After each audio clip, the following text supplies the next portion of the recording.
Hello everyone, Fat Kid back at you, here to show you some changes that have been made to the to my truck. As you can see behind me, it now has a camper shell on it. Gonna kind of go over my setup to this point. I have not started the build out on the inside yet. The camper shell, the only reason I decided to go that route with this project was I found it really cheap. I got a few $100s wrapped up in an aluminum camper shell, and it was going to cost me probably $400 or $500 in lumber to build my teardrop style that I was going to put in here.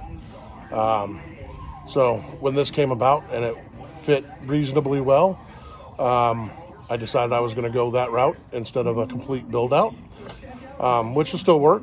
Got a couple minor issues to address, but they're fairly minor, especially as I'm going to sandwich a spacer between the bed rails and the camper to get about 4 more inches of clearance. So that's gonna help out greatly. But let's kind of go over some of the things I've got here. This is pretty much the camp setup that I've used for a number of years. This is what I have currently. Some of it will change as I go along. Because as you'll see, my camp kitchen setup takes up quite a bit of room in this truck. The good thing about it is it's a 4-door truck, so some of it I can move to behind the driver and the passenger seats in the cab for more storage space for when I actually am traveling. So I don't know how much of it will change, but I know some of it can. As we come over here, we'll see that I have it's called a Suburban camp stove. Found this on Craigslist for $50 here not too long ago. Has proven to be very good. I don't think it had ever been used prior to me getting it. It was pretty clean. Then we step over here. Here I got my camp kitchen.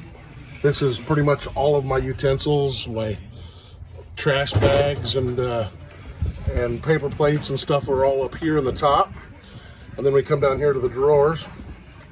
We got my silverware and got spices and matches and all the cool stuff you're gonna need while you're out and about cooking. More utensils, more space there to put some more stuff. And the larger utensils, some more plates and cups and stuff are down here in the bottom. Like I said, it's not perfect, but it works. It's always worked. It's a little large for what I plan to do, so I may reduce that down and find a smaller toolbox similar to that one to house all of my gear. When we come over here, I've got a larger. I don't use this nearly as often, but when I'm with other people and we're gonna cook a larger meal, this is what I break out. I have a Camp Chef Yukon, nice sturdy unit, works pretty well. I also have this griddle that sits on top of it. Works well. Like I said, it's a great unit. I picked that up a couple years ago at Walmart for, I think, $75 in a closeout sale. Just looked them up today. They're getting kind of expensive. I think nowadays they, like Walmart has them for $1.99 right now. So Craigslist or, Facebook Marketplace, start your searches there. You can get a lot of great stuff there. Like I said, it's just a beginning. As you can tell, I got the back of the truck all cleaned out. As you can see up there in my jack, I got it all cleaned out, getting ready to start the build out inside to put my bed and storage in here. I don't know, it'll work. It's kind of one of those things where I'm not an expensive person. I try to search out the least expensive options I can. So yeah, I have some time and energy wrapped up in finding some of this stuff, but it'll save you some money. If you got more time than money like me, then you can take and go and look and find these deals for considerably less. Like this camp stove I have here, that Suburban.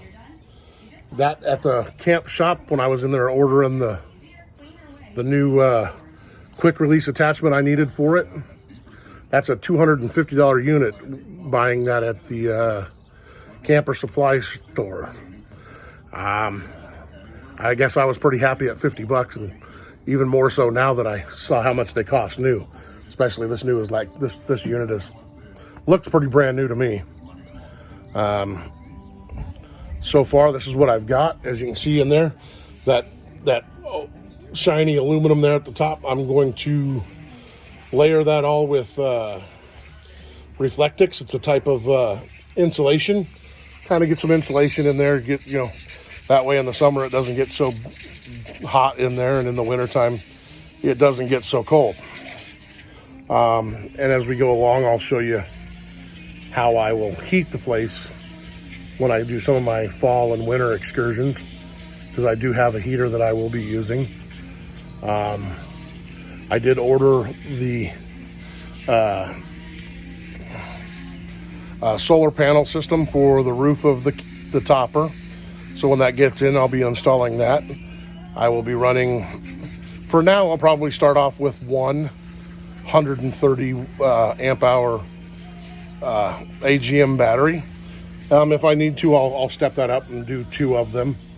But I don't see where I'll need that with the short, the little amount of power that I will be needing to run and charge devices, and to you know, run some lighting in here. LED lighting uses so very little energy that I think I'll be able to get by on one, and then have a I don't know, a 600 or an 800 watt inverter in there to run some larger stuff like a hot plate or a coffee maker or something.